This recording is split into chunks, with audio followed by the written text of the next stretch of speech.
ಅವನಿಗೆ ಸ್ವರ್ಗ ಉಂಟು. ಸ್ವರ್ಗ ಏನಂದ್ರೆ ಮನುಷ್ಯ ಸ್ವರ್ಗಕ್ಕೆ ಹೋದ ಮೇಲೆ ಅವನಿಗೆ ಸಾವೆಂಬುದೇ ಇಲ್ಲ, ಶಾಶ್ವತವಾಗಿ ಅಲ್ಲೇ ಇರ್ತಾನೆ, ಸಾವೆಂಬುದೇ ಇಲ್ಲ. ಮತ್ತೆ ಅವನು ಮುದುಕ ಆಗುವುದಿಲ್ಲ, ಸದಾ 30 ವಯಸ್ಸು 32 ವಯಸ್ಸು ಅಷ್ಟೇ, ಅದಕ್ಕೆ ಮೇಲೆ ಅವನಿಗೆ ಹೋಗೋದಿಲ್ಲ, ಬಿಳಿ ಕೂದಲು ಬರೋದೇ ಇಲ್ಲ, ಮುದುಕ ಆಗುವುದಿಲ್ಲ. ಇವಾಗ ನಮ್ಗೆಲ್ಲ ವಯಸ್ಸಾಗ್ಬಿಟ್ಟಿದ್ರೆ ನಡೆಯೋಕೆ ಕಷ್ಟಪಡ್ತೀವಿ, ನಮಗೆ ಸರಿಯಾಗಿ ಕಾಣಿಸುವುದಿಲ್ಲ, ಅಂತಹ ಒಂದು ಪರಿಸ್ಥಿತಿ ಬರುತ್ತೆ ಈ ಭೂಮಿನಲ್ಲಿ. ಮತ್ತೆ ಅಲ್ಲಿ ಸ್ವರ್ಗದಲ್ಲಿ ಅಂತಹ ಯಾವುದೇ ಒಂದು ವೀಕ್ನೆಸ್ ಇರುವುದಿಲ್ಲ. ಅವನಿಗೆ ಬೇಕಾಗಿರುವ ಎಲ್ಲ ಆಹಾರ ಸಿಗುತ್ತಾ ಇರುತ್ತೆ, ಜೇನಿನ ನದಿ ಓಡ್ತಾನೆ ಇರುತ್ತೆ, ನೀರಿನ ನದಿ ಓಡ್ತಾನೆ ಇರುತ್ತೆ, ಹಾಲಿನ ನದಿ ಓಡ್ತಾನೆ ಇರುತ್ತೆ, ಮತ್ತೆ ವೈನಿನ ನದಿ. ಅಲ್ಲಿರೋ ವೈನು ಮನುಷ್ಯನಿಗೆ ಹೆಡ್ಡೇಕ್ ಆಗಲಿ ಇಲ್ಲ ಇಂಬ್ಯಾಲೆನ್ಸ್ ಆಗಲಿ ಅವನಿಗೆ ಬರುವುದಿಲ್ಲ. ಲಾ ಯುಸದ್ದೌನ ಅನ್ಹಾ ವಲಾ ಯುನ್ಜಿಫೂನ್ ಅಂತ ಕುರಾನ್ ಹೇಳ್ಕೊಳುತ್ತೆ. ಅವರಿಗೆ ಯಾವುದೇ ಒಂದು ತಲೆನೋವು ಬರುವುದಿಲ್ಲ ಆ ವೈನ್ ಕುಡಿಯುವಾಗ, ಅವರಿಗೆ ಯಾವುದೇ ಒಂದು ಇಂಬ್ಯಾಲೆನ್ಸ್ ಆಗುವುದಿಲ್ಲ ಆ ವೈನ್ ಕುಡಿಯುವಾಗ. ಅಂತಹ ಒಂದು ಜಾಗ ಸ್ವರ್ಗವಾಗಿದೆ. ಮತ್ತೆ ಅಲ್ಲಿ ಅವನಿಗೆ ಮದುವೆ ಆಗುತ್ತದೆ, ಬಹಳ ಅತಿ ಸುಂದರ ಉಳ್ಳ ಆ ಹೆಂಡತಿ ಸಿಗುತ್ತಾನೆ. ಒಬ್ಬೊಬ್ಬರಿಗೂ ಮಿನಿಮಮ್ 2 ಹೆಂಡತಿಗಳು. ಮತ್ತೆ ಅವನಿಗೆ ಬೇರೆ ಮೇಡನ್ಸ್ ಉಂಟು, ಹೌರುಲ್ ಐನ್ ಅಂತ. ಅವನು ವಾಸ ಮಾಡುವ ಆ ವಿಲಾಸ ಇಟ್ಟಿಗೆ, ಅದಕ್ಕೆ ಬೇಕಾಗಿರುವ ಇಟ್ಟಿಗೆ ಬಂದು ಬಂಗಾರ ಮತ್ತೆ ಚಿನ್ನ. ನೋಡಿ, ನಾವು ಏನ್ ಯೂಸ್ ಮಾಡ್ತೀವಿ, ಬ್ರಿಕ್ಸ್ ಯೂಸ್ ಮಾಡ್ತೀವಿ, ಮತ್ತೆ ಕಲ್ಲು ಯೂಸ್ ಮಾಡ್ತೀವಿ. ಅಲ್ಲಿ ಸ್ವರ್ಗದಲ್ಲಿ ಯೂಸ್ ಮಾಡುವ ಆ ಇಟ್ಟಿಗೆ ಬಂದು ಬಂಗಾರ ಮತ್ತೆ ಚಿನ್ನದಿಂದ ದೇವನು ಅದನ್ನ ಸೃಷ್ಟಿ ಮಾಡಿದ್ದಾನೆ. ಮತ್ತೆ ಇವನು ಏನ್ ಮಾಡ್ತಾನೆ, ಮನುಷ್ಯ ಹೆಂಡತಿಗೆ ಯಾವುದಾ ಒಂದು ಉಡುಗೊರೆ ತಗೊಂಡ್ ಬರೋಣ ಅಂತ ಮಾರ್ಕೆಟ್ಗೆ ಹೋಗ್ತಾನೆ. ಮಾರ್ಕೆಟ್ ಹೋಗಿ ಏನಾದ್ರು ಬಂಗಾರ ಒಡವೆ ಎಲ್ಲ ತಗೊಂಡ್ ಬರೋಣ ಅಂತ ಹೋಗ್ತಾನೆ. ಹೋದ್ರೆ ಅಲ್ಲಿ ಒಂದು ಅಂಗಡಿ ಇರುತ್ತೆ, ಅಲ್ಲಿ ಎಲ್ಲ ಬಂಗಾರ ಚಿನ್ನವನ್ನು ಮಾರ್ತಾರೆ. ಅಲ್ಲಿರುವ ಮಾರುವವರು ಯಾರಂದ್ರೆ ದೇವದೂತರು. ಅಲ್ಲಿ ಕರೆನ್ಸಿ ಏನು ಬೇಕಿಲ್ಲ, ಕಾಸು, ರೂಪಾಯಿ ಇಲ್ಲ ಡಾಲರ್ಸು, ಪೌಂಡ್ಸ್ ಏನ್ ಬೇಕಿಲ್ಲ.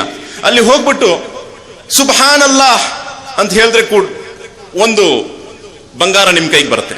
ಅಲ್ಹಮ್ದುಲಿಲ್ಲಾಹ್, ಸಕಲ ಸ್ತುತಿ ಆ ದೇವನಾದ ಅಲ್ಲಾಹಿಗೆ ಅಂತ ಹೇಳಿದ ಕೂಡಲೇ ನಿಮ್ಗೆ ಇನ್ನೊಂದು ಬಂಗಾರ ಸಿಗುತ್ತೆ. ಅಲ್ಲಾಹು ಅಕ್ಬರ್, ದೇವನು ಎಲ್ಲರಿಗಿಂತ ಉನ್ನತವಾದವನು, ಅತಿ ಉನ್ನತವಾದವನು ಅಂತ ಹೇಳಿದ್ರೆ ಇನ್ನೊಂದು ಬಂಗಾರ. ಎಲ್ಲ ತಗೊಂಡು ಅವನು ಹೋಗ್ತಾ ಇರ್ತಾನೆ ಮಾರ್ಕೆಟ್ ನಲ್ಲಿ. ಒಂದು ಗಾಲಿ ಒಂದು ಬೀಳತ್ತೆ ಅವನ ಮುಖದ ಮೇಲೆ. ಆ ಗಾಲಿ ಅವನ ಮುಖದ ಮೇಲೆ ಬಿದ್ದ ಮೇಲೆನೆ ಇನ್ನೂ ಅತಿ ಸುಂದರವಾದವನು ಆಗ್ತಾನೆ ಅವನು ಬಹಳ ಸಂತೋಷವಾಗ್ತಾನೆ. ಇವಾಗ ನೋಡಿ, ಲೋರಿಯಲ್ಲಿ ಹಾಕೊಳ್ತೀವಿ, ಮನುಷ್ಯರು ಏನೋ ಕಾಸ್ಮೆಟಿಕ್ಸ್ ಎಲ್ಲ ಹಾಕೊಳ್ತಾರೆ, ಯಾಕೆ ಸ್ವಲ್ಪ ಚೆನ್ನಾಗಿರೋಣ ಅಂತ ಹೆಂಡತಿಯನ್ನು ನೋಡಕ್ಕೆ. ಇವಾಗ ಹೋಗ್ತಾ ಇರುವಾಗ ಅವನು ಬಂದು ಹೆಂಡತಿನ ನೋಡಕ್ಕೆ ಬಂಗಾರ ಒಡವೆ ಎಲ್ಲ ತಗೊಂಡು ಹೋಗ್ತಾನೆ. ಮನೆಗೆ ಹೋಗಿ ನೋಡ್ತಾನೆ ಎಲ್ಲ ಕೊಡೋಣ ಅಂತ. ಅಲ್ಲೋಗಿ ನೋಡಿದ್ರೆ ಅವನ ಹೆಂಡತಿ ಅದಕ್ಕಿಂತ ಸುಂದರವಾದವಳಾಗಿರ್ತಾಳೆ. ಅದನ್ನ ನೋಡ್ ಕೂಡಲೇ ಅವನು ಆ ಬಂಗಾರ ಒಡವೆ ಎಲ್ಲ ಕೆಳಗಡೆ ಬಿಟ್ಬಿಡ್ತಾನೆ. ಇದು ಸ್ವರ್ಗ, ಇದಕ್ಕಿಂತ ಇನ್ನೂ ಜಾಸ್ತಿ ಇದೆ. ಇದಕ್ಕೆಲ್ಲಕ್ಕಿಂತ ಇನ್ನೂ ಅತಿ ಉನ್ನತವಾದ ಶ್ರೇಷ್ಠವಾದ ಒಂದು ಗಿಫ್ಟ್ ಇದೆ ಸ್ವರ್ಗದಲ್ಲಿ. ಅದು ಏನಂದ್ರೆ ದೇವನನ್ನು ಸ್ವರ್ಗದಲ್ಲಿ ನೋಡಬಹುದು. ದೇವನನ್ನು, ಈ ಆಕಾಶವನ್ನು ಸೃಷ್ಟಿ ಮಾಡಿದ ಸೃಷ್ಟಿಕರ್ತನನ್ನು ಸ್ವರ್ಗದಲ್ಲಿ ನೋಡಬಹುದು. ಮಳೆಯನ್ನು ಬರಿಸುವವನು ಅವನನ್ನು ನಾವು ಸ್ವರ್ಗದಲ್ಲಿ ನೋಡಬಹುದು. ಸೂರ್ಯವನ್ನು ಸೃಷ್ಟಿ ಮಾಡಿದವನು ಅವನನ್ನು ಸ್ವರ್ಗದಲ್ಲಿ ನೋಡಬಹುದು. ಈ ಪ್ರಪಂಚದಲ್ಲಿ ಇರುವವರ ಎಲ್ಲರನ್ನೂ ಸೃಷ್ಟಿ ಮಾಡಿದ ಆ ಸೃಷ್ಟಿಕರ್ತನನ್ನು ಸ್ವರ್ಗದಲ್ಲಿ ಮಾತ್ರ ನೋಡಬಹುದು. ಅದಕ್ಕೋಸ್ಕರ ಈ ಪ್ರಪಂಚದಲ್ಲಿ ದೇವನು ನಮ್ಮನ್ನು ಹೇಗೆ ಜೀವನ ಮಾಡಕ್ಕೆ ಹೇಳಿದಾನೋ ಹಾಗೇ ಜೀವನ ಮಾಡಿದ್ರೆ ನಮಗೆ ಸ್ವರ್ಗ ಉಂಟು. ಸ್ವರ್ಗಕ್ಕೆ ಹೋಗಿಲ್ಲ ಅಂದ್ರೆ ನರಕ ಉಂಟು. ನರಕ ಏನಂದ್ರೆ, ಒಬ್ಬ ಮನುಷ್ಯ ನರಕಕ್ಕೆ ಹೋದ್ರೆ ಅವನು ಸಂತೋಷವಾಗಿ ಜೀವನ ಮಾಡಕ್ಕೆ ಸಾಧ್ಯ ಇಲ್ಲ. ಬೆಂಕಿಯಲ್ಲಿ ಜೀವನ ಮಾಡಬೇಕಾಗಿರುತ್ತೆ. ಬೆಂಕಿಯಲ್ಲಿ ಅವನ ಚರ್ಮ ಸುಟ್ಟು ಬೂದಿ ಆಗ್ತಾನೆ ಇರುತ್ತೆ. ದೇವನು ಪುನಃ ಹೊಸ ಚರ್ಮವನ್ನು ಕೊಡುತ್ತಾನೆ. ಯಾಕೆ? ಅವನಿಗೆ ನೋವು ಉಂಟಾಗ್ಲಿ ಅಂತ. ನನಗೆ ಹಸುವಾಗ್ತಿದೆ, ನನಗೆ ಬಾಯಡಿಕೆ ಆಗ್ತಿದೆ, ಏನಾದ್ರು ಕೊಡು ಅಂತ ದೇವನ ಹತ್ರ ಅವನು ಕೇಳ್ಕೊಳ್ತಾನೆ. ಒಂದು ಚಾಯ್ ಕೂಡ ಸಿಗೋದಿಲ್ಲ, ಒಂದು ಟೀ ಕೂಡ ಸಿಗುವುದಿಲ್ಲ ಅವನಿಗೆ. ಅವನಿಗೆ ಏನು ಸಿಗುತ್ತೆ ಅಂದ್ರೆ ಬಿಸಿ ಬಿಸಿ ಬಿಸಿ ನೀರು ಸಿಗುತ್ತೆ. ಅವನು ಚರ್ಮ ಎಲ್ಲ ಕಿತ್ತೋಗುತ್ತೆ, ಹೊಟ್ಟೆ ಎಲ್ಲ ಕಿತ್ತೋಗುತ್ತೆ. ಅಂತಹ ಒಂದು ಬಿಸಿ ನೀರು. ತಿನ್ನಕ್ಕೆ ಏನಾದ್ರು ಕೊಡು ದೇವನೇ ಅಂತ ಕೇಳ್ತಾನೆ. ಅವನಿಗೆ ಮುಳ್ಳಿನ ಗಿಡ ಸಿಗುತ್ತೆ. ಮುಳ್ಳಿನ ಗಿಡ ತಿನ್ನಬೇಕಾಗಿರುತ್ತೆ. ಯಾರಾದ್ರೂ ತಿನ್ನಕ್ಕೆ ಸಾಧ್ಯ ಇದೆಯಾ? ಅದು ಕುರಾನ್ ಹೇಳ್ಕೊಳ್ತೆ, ದೊರೀಯುನ್, ಅದನ್ನೇ ತಿನ್ನಬೇಕಾಗಿದೆ. ಯಾಕೆ? ಈ ಭೂಮಿನಲ್ಲಿ ಅವನು ಅನ್ಯಾಯ ಮಾಡಿರ್ತಾನೆ. ಮನುಷ್ಯರಿಗೆ ಅನ್ಯಾಯ ಮಾಡಿದ್ರು ಅವನಿಗೆ ಅಲ್ಲಿ ಶಿಕ್ಷೆ ಉಂಟು. ದೇವನಿಗೆ ಅನ್ಯಾಯ ಮಾಡಿದ್ರು ಅವನಿಗೆ ಶಿಕ್ಷೆ ಉಂಟು, ಅವನಿಗೆ ಅವನು ಅನ್ಯಾಯ ಮಾಡಿದ್ರು ಅವನಿಗೆ ಶಿಕ್ಷೆ ಉಂಟು. ಹಾಗೆ ನರಕದಲ್ಲಿ ಮನುಷ್ಯ ಹೋದ್ರೆ ಸಂತೋಷವಾಗಿ ಜೀವನ ಮಾಡಕ್ಕೆ ಸಾಧ್ಯ ಇಲ್ಲ. ಯಾರು ದೇವನಿಗೆ ಸಹಭಾಗಿಯಾಗಿ ಮತ್ತೊಬ್ಬರನ್ನು ತಗೊಂಡಿದ್ದಾರೋ ಅವರಿಗೆ ಶಾಶ್ವತವಾಗಿ ನರಕವನ್ನು ಬಿಟ್ಟು ಸ್ವರ್ಗಕ್ಕೆ ಹೋಗಕ್ಕೆ ಸಾಧ್ಯನೇ ಇಲ್ಲ. ಆದ್ದರಿಂದ ಈ ವಿಚಾರ ಬಗ್ಗೆ ಮಾತಾಡೋ ಕಾರಣ ಏನಂದ್ರೆ, ನಾವೆಲ್ಲರೂ ಆ ದೇವನ ಇಚ್ಛೆ ಪ್ರಕಾರ ಜೀವನ ಮಾಡಿ ನಾವೆಲ್ಲ ಸ್ವರ್ಗಕ್ಕೆ ಹೋಗೋಣ ಎಂದು ಒಂದು ಒಳ್ಳೆ ಹೋಪ್ ಇಂದ ನಾವು ಈ ಪ್ರೋಗ್ರಾಮ್ ಅನ್ನು ನಡೆಸ್ತಾ ಇದೀವಿ. ಕುರಾನಿನ ಪ್ರಕಾರ ಮೋಕ್ಷ ಹೇಗೆ ಸಿಗುತ್ತೆ? ಕುರಾನಿನಲ್ಲಿ ದೇವನು ಹೇಳ್ಕೊತಾನೆ, ವಲ್ ಅಸ್ರ್ ಇನ್ನಲ್ ಇನ್ಸಾನ ಲಫೀ ಖುಸ್ರ್ ಇಲ್ಲಲ್ಲದೀನ ಆಮನು ವಅಮಿಲು ಸ್ಸಾಲಿಹಾತಿ ವತವಾಸೌ ಬಿಲ್ ಹಕ್ಕಿ ವತವಾಸೌ ಬಿಸ್ ಸಬ್ರ್. ವಲ್ ಅಸ್ರ್, ಕಾಲದ ಮೇಲೆ ನಾನು ಪ್ರಮಾಣ ತಗೊಳ್ತಿದ್ದೀನಿ ಅಂತ ದೇವನ ಕೊಡ್ತಾನೆ. ಕಾಲದ ಮೇಲೆ ಸತ್ಯವಾಗಿ ಮನುಷ್ಯನು ನಷ್ಟದಲ್ಲಿ ಇದ್ದಾನೆ, ಎಲ್ಲಾ ಮನುಷ್ಯರು ನಷ್ಟದಲ್ಲಿ ಇದ್ದಾರೆ ಇವರನ್ನು ಹೊರತು. ವಲ್ ಅಸ್ರ್ ಇನ್ನಲ್ ಇನ್ಸಾನ ಲಫೀ ಖುಸ್ರ್, ಮನುಷ್ಯರೆಲ್ಲರೂ ನಷ್ಟದಲ್ಲಿ ಇದ್ದಾರೆ ಇವರನ್ನು ಹೊರತು. ಯಾರವರು?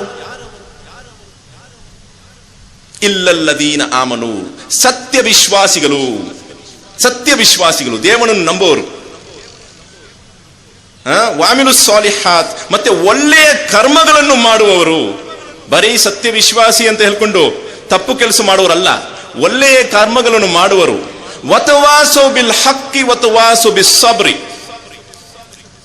ಅವರು ಸತ್ಯದ ಕಡೆಗೆ ಉಪದೇಶ ಮಾಡುತ್ತಾರೆ ಮತ್ತೆ ಸಹನೆಯ ಕಡೆಗೆ ಉಪದೇಶ ಮಾಡುತ್ತಾರೆ. ಅವರೇ ಶ್ರೇಷ್ಠವಾದ ಮನುಷ್ಯ, ಅವರಿಗೆ ಸ್ವರ್ಗ ಉಂಟು, ಅವರಿಗೆ ಸಕಲ ವಿಕ್ಟ್ರಿ ಉಂಟು. ಇವಾಗ ಸತ್ಯ ವಿಶ್ವಾಸ ಅಂದರೆ ಏನು? ದೇವನನ್ನು ನಂಬಬೇಕು. ಅದು ಹೇಗೆ ನಂಬಬೇಕು? ದೇವನು ಯಾರು? ಕುರಾನ್ ಹೇಳ್ಕೊಳ್ಳುತ್ತೆ, ಕುಲ್ ಹು ಅಲ್ಲಾಹು ಅಹದ್ ಅಲ್ಲಾಹು ಸಮದ್ ಲಂ ಯಲಿದ್ ವಲಂ ಯೂಲದ್ ವಲಂ ಯಕುಲ್ ಲಹು ಕುಫುವನ್ ಅಹದ್. ಕುಲ್ ಹು ಅಲ್ಲಾಹು ಅಹದ್, ಹೇಳು ದೇವನು ಒಬ್ಬನೇ, ಅಲ್ಲಾಹನು ಒಬ್ಬನೇ. ಈ ಪ್ರಪಂಚಕ್ಕೆಲ್ಲ ಒಬ್ಬನೇ ದೇವನು, ಅವನು ಅಲ್ಲಾಹನು ಅಂತ ನಾವು ಅರಬಿನಲ್ಲಿ ಹೇಳ್ಕೊಳ್ತೀವಿ. ಇವಾಗ ಅಲ್ಲಾ ಅಂತ ಹೇಳ್ಕೊಡ್ಲೆ ಕೆಲವರು ಅವ್ರು ಕೇಳ್ತಾರೆ, ಏನಪ್ಪ ಇದು ಮುಸಲ್ಮಾನರ ಇದು ದೇವರ ಅಂತ ಕೇಳ್ಕೊಳ್ತಾರೆ, ಇದನ್ನು ಅರಬಿಯ ದೇವರ ಅಂತ ಹೇಳ್ಕೊಳ್ತಾರೆ. ಹಾಗಿಲ್ಲ. ಅರಬಿನಲ್ಲಿ ನಾವು ಒಂದು ವಿಷಯದ ಬಗ್ಗೆ ಮಾತಾಡಬೇಕಂದ್ರೆ ಪುಸ್ತಕಕ್ಕೆ ಅರಬಿನಲ್ಲಿ ನಾವು ಕಿತಾಬ್ ಅಂತ ಹೇಳ್ಕೊಳ್ತೀವಿ. ಕಿತಾಬ್ ಅಂದ್ರೆ ಯಾವುದೇ ಒಂದು ಪುಸ್ತಕ. ಪ್ರತ್ಯೇಕವಾಗಿ ಒಂದು ಪುಸ್ತಕ ಬಗ್ಗೆ ಮಾತಾಡ್ಬೇಕಂದ್ರೆ ಅಲ್ ಕಿತಾಬ್ ಅಂತ ಹೇಳ್ಕೊಳ್ತೀವಿ. ಅಲ್ಲಂತ ನಾವು ಸೇರಿಸ್ಕೊಳ್ತೀವಿ.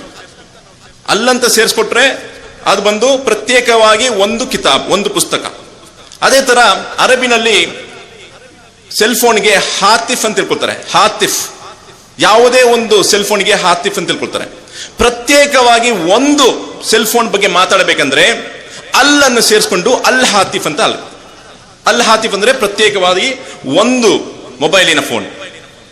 ಇವಾಗ ಅರಬಿನಲ್ಲಿ ಇಲಾಹ್ ಅಂತ ಹೇಳಿದ್ರೆ ಯಾವುದೇ ಒಂದು ಆರಾಧಿಸುವ ಒಂದು ವಸ್ತು. ಮನುಷ್ಯರನ್ನು ಆರಾಧಿಸುತ್ತಾರೆ, ಮರ ಗಿಡಗಳನ್ನು ಆರಾಧಿಸುತ್ತಾರೆ, ಸೂರ್ಯವನ್ನು, ಚಂದ್ರವನ್ನು, ಭೂಮಿಯನ್ನು, ಪ್ರಾಣಿಗಳನ್ನು, ಇವೆಲ್ಲವನ್ನು ಆರಾಧಿಸುವಾಗ ಅವೆಲ್ಲ ಬಂದು ಇಲಾಹ್ ಇಲ್ಲ ಆಲಿಹ. ಪ್ಲೂರಲ್ ನಲ್ಲಿ, ಬಹುವಚನಲ್ಲಿ ಹೇಳ್ಬೇಕಂದ್ರೆ ಅವೆಲ್ಲ ಆಲಿಹ. ಪ್ರತ್ಯೇಕವಾಗಿ ಒಬ್ಬನನ್ನು, ಒಂದು ಆರಾಧಿಸುವ ಒಬ್ಬನನ್ನು ನಾವು ಕುರಿತು ಮಾತಾಡುವಾಗ ಅಲಿಫ್ ಲಾಮ್ ಅಲ್ಲನ್ನು ಸೇರಿಸ್ಕೊಂಡ್ರೆ ಇಲಾಹಿಗೆ ಅಲ್ಲಾಹ್ ಎಂಬ ಪದ ನಮಗೂ ಸಿಗುತ್ತದೆ. ಆದ್ದರಿಂದ ಇದು ಅರಬಿನಲ್ಲಿ ನಾವು ಉಪಯೋಗ ಮಾಡುವ ಒಂದು ಪದವಾಗಿದೆ. ಕುಲ್ ಹು ಅಲ್ಲಾಹು ಅಹದ್, ಹೇಳು ಅವನು ಒಬ್ಬನೇ. ನೀವು ಅರಬಿನಲ್ಲಿ ಹೇಳಬಹುದು, ಇಲ್ಲ ಕನ್ನಡದಲ್ಲಿ ದೇವರಂತ ಹೇಳಬಹುದು, ತಮಿಳಿನಲ್ಲಿ ಕಡವುಳಂತ ಹೇಳಬಹುದು, ತೆಲುಗುನಲ್ಲಿ ದೇವುಡು ಅಂತ ಹೇಳ್ಬೋದು, ತೊಂದರೆ ಇಲ್ಲ. ಇಲ್ಲ ನೀವು ಖುದಾ ಅಂತ ಹೇಳಿ, ಯಾವುದೇ ಒಂದು ಭಾಷೆಯಲ್ಲಿ ನೀವು ಕರೆಯಬಹುದು. ಕುಲ್ ಹು ಅಲ್ಲಾಹು ಅಹದ್ ಅಲ್ಲಾಹು ಸಮದ್, ಅವನಿಗೆ ಯಾವುದೇ ಒಂದು ಅವಶ್ಯಕತೆ ಇಲ್ಲ. ಅವನಿಗೆ ಊಟ ಮಾಡುವ ಅವಶ್ಯಕತೆ ಇಲ್ಲ, ನೀರು ಕುಡಿಯುವ ಅವಶ್ಯಕತೆ ಇಲ್ಲ, ನಿದ್ದೆ ಮಾಡುವ ಅವಶ್ಯಕತೆ ಇಲ್ಲ, ಯಾವುದೇ ಒಂದು ಅವಶ್ಯಕತೆ ಇಲ್ಲ, ಮದುವೆ ಆಗುವ ಅವಶ್ಯಕತೆ ಇಲ್ಲ. ಲಂ ಯಲಿದ್ ವಲಂ ಯೂಲದ್, ಅವನಿಗೆ ಮಕ್ಕಳು ಇಲ್ಲ, ಅವನಿಗೆ ತಾಯಿ ತಂದೆನೂ ಇಲ್ಲ, ಅವನಿಗೆ ಮುಂಚೆನೂ ಯಾರು ಇಲ್ಲ, ಅವನಿಗೆ ಹಿಂದೆನೂ ಯಾರು ಇಲ್ಲ. ವಲಂ ಯಕುಲ್ ಲಹು ಕುಫುವನ್ ಅಹದ್, ಅವನ ತರ ಯಾರು ಇಲ್ಲ. ಇಂತಹ ಒಂದು ವಿಷಯದಲ್ಲಿ ಹೀಗೆ ನಂಬಬೇಕು. ಅವರೇ ಸತ್ಯ ವಿಶ್ವಾಸಿಗಳು. ಮನುಷ್ಯರನ್ನು ಆರಾಧನೆ ಮಾಡಬಾರದು, ಮರ ಗಿಡಗಳನ್ನು ಆರಾಧನೆ ಮಾಡಬಾರದು, ಪ್ರಾಣಿಗಳನ್ನು ಆರಾಧನೆ ಮಾಡಬಾರದು, ಸತ್ತೋಗಿರೋರನ್ನ ಆರಾಧನೆ ಮಾಡಬಾರದು. ಇವಾಗ ಸ್ವಲ್ಪ ಹೊತ್ತು ಮುಂಚೆ ಬಾಬಾ ಬುಡಂಗರಿ ಬಗ್ಗೆ ಮಾತಾಡಿದ್ರು. ಈ ಬಾಬಾ ಬುಡಂಗರಿ ಬಗ್ಗೆ ಕುರಾನ್ ಅಲ್ಲಿ ಎಲ್ಲಿನೂ ಇಲ್ಲ. ನಾನು ಬೇಕಂತ ಹೇಳ್ಕೊಳ್ತೀನಿ, ಕುರಾನ್ ನೀವು ನೋಡ್ಬೋದು, ಬಾಬಾ ಬುಡಂಗರಿ ಅಂತ ಒಂದು ಹೆಸರು ಕುರಾನ್ ನಲ್ಲಿ ಎಲ್ಲೂ ಇಲ್ಲ. ಪ್ರವಾದಿ ಮೊಹಮ್ಮದ್ ಸಲ್ಲಲ್ಲಾಹು ಅಲೈಹಿ ವಸಲ್ಲಂ ಅವರು ಹೇಳ್ಕೊಟ್ಟಿಲ್ಲ. ಕುರಾನಿನ ಸಂದೇಶ ಏನಂದ್ರೆ, ಈ ಕುರಾನಿನ ಜೀವನ ಮಾಡಬೇಕು ಮುಸಲ್ಮಾನರು, ಪ್ರವಾದಿಯ ಜೀವನ ಮಾಡಬೇಕು ಮುಸಲ್ಮಾನರು, ಪ್ರವಾದಿಯ ವಚನ ಪ್ರಕಾರ ಜೀವನ ಮಾಡಬೇಕು. ಆದ್ದರಿಂದ ಒಬ್ಬ ಸತ್ತು ಹೋಗಿರೋ ಮನುಷ್ಯನ ಹತ್ರ ಹೋಗಿ ಅವ್ರ ಹತ್ರ ಹೋಗಿ ಬೇಡ್ಕೊಳ್ಳೋದು ಇಸ್ಲಾಂನಲ್ಲಿ ಇಲ್ಲವೇ ಇಲ್ಲ. ಇನ್ನಕಲ್ಲ ತುಸ್ಮಿ ಉಲ್ ಮೌತಾ ಅಂತ ಕುರಾನ್ ಹೇಳ್ಕೊಡುತ್ತೆ. ನೀವು ಸತ್ತೋಗಿರೋರನ್ನ ನೀವು ಕೇಳಿಸಕ್ಕೆ ಸಾಧ್ಯನೇ ಇಲ್ಲ. ಸತ್ತೋಗ್ಬಿಟ್ಟಿದ್ದಾರೆ, ಅವರು ಸತ್ತೋಗ್ಮೇಲೆ ಅವ್ರ ಹತ್ರ ಹೋಗಿ ನೀವು ನಮಗೆ ಹೆಲ್ಪ್ ಮಾಡಿ ಅಂತ ಕೇಳಕ್ಕೆ ಸಾಧ್ಯನೇ ಇಲ್ಲ. ಕುರಾನ್ ಏನು ಹೇಳ್ಕೊಳುತ್ತೆ, ಇಯ್ಯಾಕ ನಅಬುದು ವ ಇಯ್ಯಾಕ ನಸ್ತഈನ್, ದೇವನೇ ನಿನ್ನನ್ನೇ ನಾವು ಆರಾಧಿಸುತ್ತೇವೆ, ನಿನ್ನತ್ರ ಮಾತ್ರ ನಾವು ಬೇಡ್ಕೊಳ್ತೀವಿ. ಮುಸಲ್ಮಾನರು ಯಾರು? ದೇವನನ್ನು ಮಾತ್ರ ಆರಾಧಿಸುತ್ತಾರೆ ಮತ್ತೆ ಅವನತ್ರ ಮಾತ್ರ ಬೇಡ್ಕೊಳ್ತಾರೆ, ಅವರೇ ಮುಸಲ್ಮಾನರು. ದೇವನನ್ನು ಮಾತ್ರ. ಯಾರು? ಆಕಾಶದ ಮೇಲೆ ಇರುವ ಸೃಷ್ಟಿಕರ್ತನು, ಅವನನ್ನು ಮಾತ್ರ, ಬೇರೆಯೊಬ್ಬರು ಯಾರೇನೂ ಇಲ್ಲ. ಈ ಭೂಮಿನಲ್ಲಿ ಯಾರೆಲ್ಲ ನೀವು ನೋಡ್ತೀರಾ ಅವರೆಲ್ಲ ದೇವರಲ್ಲ, ಆಕಾಶದ ಮೇಲೆ ಇರುವ ಸೃಷ್ಟಿಕರ್ತನು. ಹಲವಾರು ಮುಸಲ್ಮಾನರ ಹತ್ರ ಹೋಗಿ ಕೇಳಿದ್ರೆ ದೇವನು ಎಲ್ಲಿ ಇದ್ದಾನೆ ಅಂತ ಹೇಳಿದ್ರೆ ಅವ್ರು ಹೇಳ್ತಾರೆ ದೇವನು ಎಲ್ಲಾ ಕಡೆನೂ ಇದ್ದಾನೆ ಅಂತ ಹೇಳ್ತಾರೆ. ಅದು ಅದ್ವೈತಿನ ಫಿಲಾಸಫಿ, ಅದ್ವೈತ. ಕುರಾನಿನ ಸಂದೇಶ ಏನಂದ್ರೆ, ಅರ್ ರಹ್ಮಾನು ಅಲಲ್ ಅರ್ಶಿಸ್ತವ, ನಿಮ್ಮ ದೇವನಾದ ಅರ್ ರಹ್ಮಾನ್ ಅಲ್ಲಾಹ್ ಅವನು ಅರ್ಶ್ ಮೇಲೆ ಇಸ್ತವ ಮಾಡಿದ್ದಾನೆ, ಆಕಾಶದ ಮೇಲೆ ಇದ್ದಾನೆ, ಮತ್ತೆ ಅಲ್ಲಿಂದ ನಮ್ಮನ್ನು ನೋಡುತ್ತಾನೆ, ನಮ್ಮನ್ನು ಕೇಳುತ್ತಾನೆ, ಅವನು ದೇವನು. ಕುರಾನ್ ನಲ್ಲಿ ದೇವನ ಕೊಡ್ತಾನೆ. 22ನೇ ಅಧ್ಯಾಯ 73ನೇ ಸೂಕ್ತದಲ್ಲಿ, ನೀವು ಯಾರನ್ನಲ್ಲಾರು ನೀವು ಆರಾಧಿಸುತ್ತೇರೋ, ನೀವು ಯಾರ ಹತ್ರ ಹೋಗಿ ಬೇಡ್ಕೊಳ್ತೀರೋ ಅವರೆಲ್ಲ ಒಂದು ಕಡೆಗೆ ಬಂದು ಒಂದು ನೊಣವನ್ನು ಸೃಷ್ಟಿ ಮಾಡಲಿ ನೋಡೋಣ ಅಂತ ದೇವನ ಕೊಡ್ತಾನೆ. ನೀವು ಯಾರ ಹತ್ರ ಹೋಗಿ ಪೂಜೆ ಮಾಡ್ತಿರೋ, ಯಾರ ಹತ್ರ ಹೋಗಿ ನೀವು ಬೇಡ್ಕೊಳ್ತಿರೋ ಎಲ್ಲರನ್ನೂ ಒಂದು ಕಡೆ ಕೂರಿಸಿ ಅವ್ರಿಗೆಲ್ಲ ಒಂದು ಚಾಲೆಂಜ್ ಅನ್ನು ದೇವನು ಕೊಡ್ತಾನೆ. ಏನು? ಎಲ್ಲರೂ ಸೇರ್ಕೊಂಡು ಒಂದು ನೊಣವನ್ನು ಸೃಷ್ಟಿ ಮಾಡಲಿ ನೋಡನ್ನ. ದೇವನ ಹೇಳ್ತಾನೆ, ನಿಮ್ ಕೈಲಿ ಆಗೋದೇ ಇಲ್ಲ. ಮತ್ತೆ ಯಾರು ನಮ್ಮ ಸೃಷ್ಟಿಕರ್ತನು?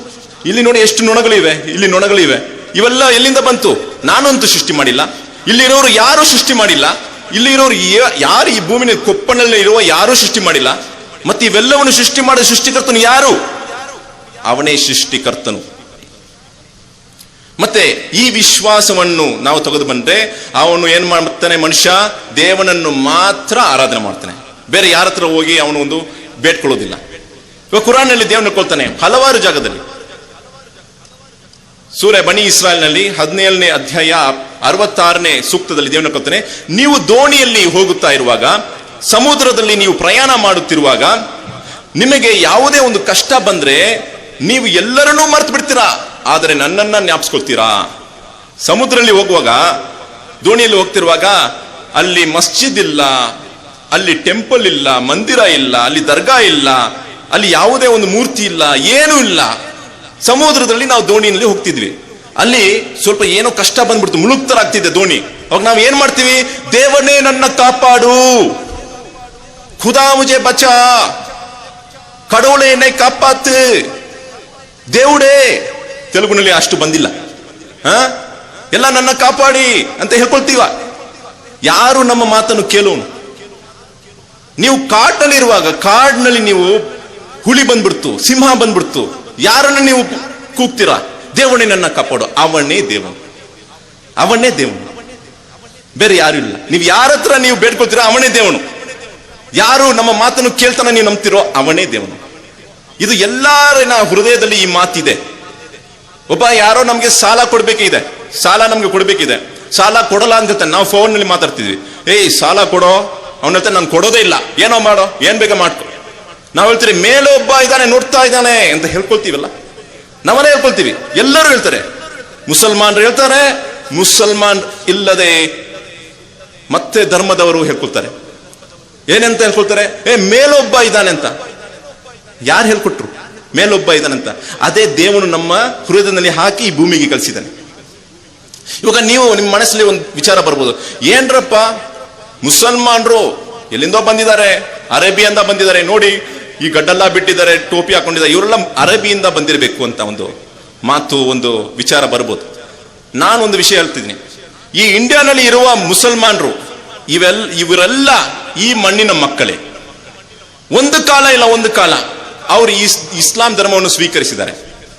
ನಮ್ಮ ತಮಿಳುನಾಡಿನಲ್ಲಿ ತಮಿಳು ಮಾತಾಡುವ ಮುಸಲ್ಮಾನರಿದ್ದಾರೆ, ಕೇರಳದಲ್ಲಿ ಮಲಯಾಳಂ ಮಾತಾಡುವ ಮುಸಲ್ಮಾನರಿದ್ದಾರೆ. ನೀವು ಕಾಶ್ಮೀರ್ಗೆ ಹೋದ್ರೆ ಅಲ್ಲಿರುವತಕ್ಕಂಥ ಕಾಶ್ಮೀರಿ ಪಂಡಿತರು ಒಂದು ಕಾಲದಲ್ಲಿ ಬ್ರಾಹ್ಮಣರಾಗಿದ್ದು ಅವರು ಮುಸಲ್ಮಾನ್ ಆಗಿದ್ದಾರೆ. ಆದ್ದರಿಂದ ಇಸ್ಲಾಂ ಧರ್ಮ ಒಂದು ಕಾಲಕ್ಕೂ ಇದ್ದ ಧರ್ಮ. ಅದನ್ನು ಎಲ್ಲಾ ಪ್ರವಾದಿಗಳು ಬೋಧಿಸಿದ್ದಾರೆ. ಕುರಾನನ್ನು ನೀವು ಓದಿದ್ರೆ 19ನೇ ಅಧ್ಯಾಯ, ಅದರ ಹೆಸರು ಮರಿಯಂ ಅಂತ, ಮೇರಿ ಅಂತ. ಪ್ರವಾದಿ ಜೀಸಸ್ಸಿನ ತಾಯಿನ ಹೆಸರಲ್ಲಿ ಒಂದು ಅಧ್ಯಾಯ ಉಂಟು ಕುರಾನಿನಲ್ಲಿ. ಜೀಸಸ್, ಯೇಸು ಕ್ರಿಸ್ತು ಅವರು ಹುಟ್ಟಿದ ಬಗ್ಗೆ ಕುರಾನ್ನಲ್ಲಿ ಸೂರ ಅಲ್ ಇಮ್ರಾನ್ ನಲ್ಲಿ ಇದೆ. ಆದ್ದರಿಂದ ಎಲ್ಲಾ ಪ್ರವಾದಿಗಳ ಧರ್ಮವು ಇಸ್ಲಾಂ ಆಗಿತ್ತು. ಇಸ್ಲಾಂ ಅಂದ್ರೆ ದೇವನಿಗೆ ಶರಣಾಗುವುದು. ಯಾವುದೇ ಒಬ್ಬ ಮನುಷ್ಯ ದೇವನಿಗೆ ಶರಣಾದರೆ ಅವನಿಗೆ ಮುಸ್ಲಿಂ ಎಂಬ ಪದ. ಯಾವುದೇ ಒಬ್ಬ ಮನುಷ್ಯ ಅವನು ದೇವನಿಗೆ ಶರಣ ಮಾಡಿದರೆ ಅವನು ಮುಸಲ್ಮಾನ್, ಅವನೇ ಮುಸ್ಲಿಂ. ಇವಾಗ ಒಳ್ಳೆಯ ಕೆಲಸ ಏನಂದ್ರೆ ದೇವನು ಯಾವುದೆಲ್ಲ ಮಾಡಬೇಕಂತ ಹೇಳಿದಾನೋ ಅವೆಲ್ಲವನ್ನು ಮಾಡಬೇಕಾಗಿರೋದು. ಅದುವೆಲ್ಲ ಒಳ್ಳೆಯ ಕರ್ತವ್ಯ ಆಗುತ್ತದೆ. ಏನು ಊಟ ಮಾಡಬೇಕು, ಏನು ಊಟ ಮಾಡಬಾರದು, ಹೇಗೆ ಊಟ ಮಾಡಬೇಕು, ಹೇಗೆ ಊಟ ಮಾಡಬಾರದು, ಊಟ ಹೇಗೆ ಮಾಡಬೇಕು, ಇದು ಪ್ರವಾದಿಯಲ್ಲೂ ಅವರು ನಮಗೆ ಕಲಿಸಿಕೊಟ್ಟಿದ್ದಾರೆ.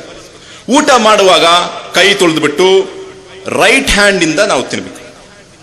ರೈಟ್ ಹ್ಯಾಂಡ್, ಬಲಕೈ, ಅದರಿಂದನೇ ನಾವು ತಿನ್ನಬೇಕು. ಲೆಫ್ಟ್ ಹ್ಯಾಂಡ್ ಯೂಸ್ ಮಾಡಬಾರ್ದು. ಊಟ ಮಾಡಕ್ ಮುಂಚೆ ಬಿಸ್ಮಿಲ್ಲಾ ಅಂತ ಹೇಳ್ಕೊಳ್ಬೇಕು, ದೇವನ ನಾಮದಿಂದ ಅಂತ ಹೇಳ್ಕೊಂಡು ತಿನ್ಬೇಕು. ತಿಂದ ಮೇಲೆ, ಊಟ ಮಾಡಿದ್ಮೇಲೆ ಅಲ್ಹಮ್ದುಲಿಲ್ಲಾ ಅಂತ ಹೇಳ್ಬೇಕು. ಅಲ್ಹಮ್ದುಲಿಲ್ಲಾ ಅಂದ್ರೆ ಸರ್ವಸ್ತುತಿ ಆ ದೇವನಾದ ಅಲ್ಲಾಹನಿಗೆ ಮಾತ್ರ. ಈ ಊಟವನ್ನು ಕೊಟ್ಟಿದ್ದು ಯಾರು? ದೇವನು. ಆದ್ರಿಂದ ಊಟ ಮಾಡಕ್ ಮುಂಚೆ ದೇವನ ಸ್ಮರಣೆಯೊಂದಿಗೆ ನಾವು ಊಟ ಮಾಡಬೇಕು. ಮದುವೆ ಮಾಡೋದು ಒಳ್ಳೇದೋ ಕೆಟ್ಟದೋ? ಕೆಲವರು ಹೇಳ್ತಾರೆ, ಯಾಕಪ್ಪ ನಾವು ಉನ್ನತವಾದ ಮನುಷ್ಯರು, ನಾವು ಮದುವೆ ಮಾಡ್ಕೊಳ್ಳೋದಿಲ್ಲ ಅಂತ, ಮದುವೆ ಮಾಡ್ಕೊಡೋದೇ ಇಲ್ಲ ಅಂತ. ಇವಾಗ ನಾವು ಪೋಪ್ ಗೊತ್ತಿದಲ್ಲ, ಪೋಪ್ ರೋಮ್ನಲ್ಲಿ ಇರುವ ಪೋಪ್ ಬೆನೆಡಿಕ್ಟ್ 16 ಅವರು ಬಂದು ಕ್ಷಮಾಪಣೆ ಕೇಳ್ಕೊಂಡ್ರು. ಏನಕ್ಕೋಸ್ಕರ? ಅವ್ರ ಜೊತೆಗೆ ಇರುವರ ಆ ಪ್ರೀಸ್ಟ್ಗಳು ಮದುವೆ ಮಾಡ್ಕೊಳ್ಳಲ್ಲ, ಹೆಂಗಸರನ್ನು ಮದುವೆ ಮಾಡ್ಕೊಳ್ಳಲ್ಲ. ಆದ್ರೆ ಏನಾಯ್ತಂದ್ರೆ, ಹೆಂಗಸನ್ನು ಮದುವೆ ಮಾಡದೇ ಇರುವ ಒಂದು ಕಾರಣದಿಂದ ಅವ್ರಿಗೆ ಬೇಕಾಗಿರುವ ಆ ಇಚ್ಛೆಯನ್ನು ಗಂಡಸತ್ರ ಅವರು ಪೂರ್ತಿ ಮಾಡಿದ್ರು. ಇದು ನ್ಯೂಸ್ ಪೇಪರ್ ನಲ್ಲಿ ಪಬ್ಲಿಕ್ ಆಗಿ ಬಂದ್ಬಿಡ್ತು. ಇದಕ್ಕೋಸ್ಕರ ಪೋಪ್ ಬೆನೆಡಿಕ್ಟ್ 16 ಅವರು ಬಂದು ಕ್ಷಮಾಪಣೆ ಕೇಳ್ಕೊಂಡ್ರು ಎಲ್ಲರ ಹತ್ರ, ನಾನು ಮಾಡಿದ ತಪ್ಪಂತ. ಇವಾಗ ಇಸ್ಲಾಂ ಏನ್ ಹೇಳ್ಕೊಳುತ್ತೆ? ಸೂರ ಅಲ್ ಹದೀದ್ ನಲ್ಲಿ ಹೇಳ್ಕೊಳುತ್ತೆ, ದೇವನು ಹೇಳ್ಕೊಳ್ತಾನೆ 57ನೇ ಅಧ್ಯಾಯ 27ನೇ ಸೂಕ್ತದಲ್ಲಿ, ನಾವು ಸೆಲಿಬಸಿ ಮಾಡಕ್ಕೆ ನಾವು ಅವ್ರಿಗೆ ಏನು ಆಜ್ಞೆ ಕೊಟ್ಟೇ ಇಲ್ಲ, ಮದುವೆ ಮಾಡದೆ ಇರಿ ಅಂತ ನಾವು ಆಜ್ಞೆ ಕೊಟ್ಟೇ ಇಲ್ಲ ಅಂತ ದೇವನು ಹೇಳ್ಕೊಳ್ತಾನೆ. ಇದರ ಬಗ್ಗೆ ಪ್ರವಾದಿ ಏನ್ ಹೇಳ್ಕೊಂಡ್ರೆ, ಒಬ್ಬ 3 ಜನರು ಪ್ರವಾದಿಯನ್ನು ನೋಡಕ್ ಬರ್ತಾರೆ. ಪ್ರವಾದಿ ಬಂದು ಮದುವೆ ಮಾಡಿದ್ದಾರೆ, ವ್ಯಾಪಾರ ಮಾಡ್ತಾ ಇದ್ದಾರೆ, ನಮಾಜ್ ಮಾಡ್ತಾರೆ, ಮತ್ತೆ ಎಲ್ಲರ ಜೊತೆಗೆ ಮಾತಾಡ್ತಾ ಇದ್ದಾರೆ. ಆದ್ದರಿಂದ ಇವ್ರು ಹೇಳ್ಕೊಳ್ತಾರೆ, 3 ಜನರಲ್ಲಿ ಒಬ್ರು ಹೇಳ್ಕೊಳ್ತಾರೆ, ಹೇಗಿದ್ರು ಪ್ರವಾದಿ ಬಂದು ಸ್ವರ್ಗಕ್ಕೆ ಹೋಗ್ತಾರೆ, ನಾವು ಅದಕ್ಕಿಂತ ಉನ್ನತವಾದ ಕರ್ಮಗಳನ್ನು ಮಾಡಬೇಕು ಅಂತ. ಅದರಲ್ಲಿ ಒಬ್ಬ ಹೇಳ್ಕೊಳ್ತಾನೆ, ನಾನು ಮದುವೆನೇ ಮಾಡ್ಕೊಳ್ಳಲ್ಲ ಅಂತ. ಮತ್ತೊಬ್ಬ ಹೇಳ್ಕೊಳ್ತಾನೆ, ನಾನು ಎವ್ರಿ ಡೇ, ಪ್ರತಿದಿನ ನಾನು ಉಪವಾಸ ಇರುತ್ತೇನೆ. ಇನ್ನೊಬ್ಬ ಹೇಳ್ಕೊಳ್ತಾನೆ, ನಾನು ರಾತ್ರಿ ಹೊತ್ತು ನಿದ್ದೆನೆ ಮಾಡೋದಿಲ್ಲ, ಸದಾ ದೇವನನ್ನು ಆರಾಧನೆ ಮಾಡ್ತೀನಿ ಅಂತ. ಪ್ರವಾದಿ ಮೊಹಮ್ಮದ್ ಸಲ್ಲಲ್ಲಾಹು ಅಲೈಹಿ ವಸಲ್ಲಂಗೆ ಈ ವಿಚಾರ ತಿಳಿದು ಬಂದ ಕೂಡಲೇ ಅಲ್ಲಿ ಹೋಗಿ ಅವರನ್ನು ಭೇಟಿ ಆಗ್ತಾರೆ. 3 ಭೇಟಿ ಆಗ್ಬಿಟ್ಟು ಹೇಳ್ಕೊಳ್ತಾರೆ, ನೀವು ಇಂತಹ ಮಾತು ಹೇಳಿದ್ರ, ಇಂತಹ ಮಾತು ನೀವು ಹೇಳಿದ್ರೆ ನೀವು ನನ್ನನ್ನು ಸೇರಿದವರಲ್ಲ.